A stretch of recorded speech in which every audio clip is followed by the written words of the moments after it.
1970 দশকে নির্মিত হয় এই জাহাজ বিল্ডিং।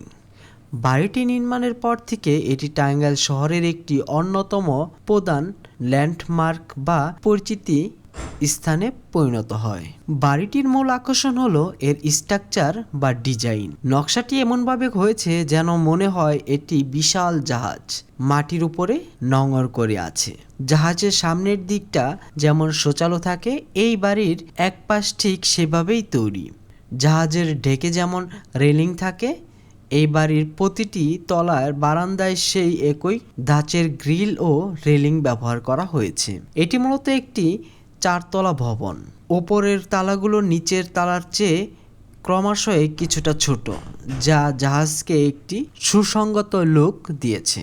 বর্তমানে এটি একটি ব্যক্তিগত আবাসিক ভবন হিসেবেই ব্যবহৃত হচ্ছে, তবে এর নিচতলায় কিছু অংশ বিভিন্ন সময় বাণিজ্যিক এবং দাপ্তরিক কাজে ব্যবহৃত হচ্ছে।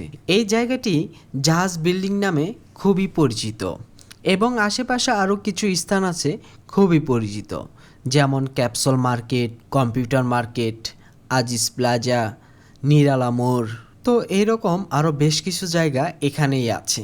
1988 সালে বন্যার সময় এই রাস্তাটি পানির নিচে তলিয়ে যায়। তখন এই জাহাজ বিল্ডিংয়ের নিচতলাটি পানির নিচে তলিয়ে থাকে। জাহাজ বিল্ডিং টাঙ্গাইল শহরের প্রাণকেন্দ্রের একটি বিশেষ অংশ। যারা যারা আমার এই ভিডিওটি দেখছেন, জাহাজ বিল্ডিং সম্পর্কে জানেন, অবশ্যই একটি করে কমেন্ট করবেন। আশা করি আপনাদের সকল কমেন্টের উত্তর দিতে পারবো ইনশাল্লাহ।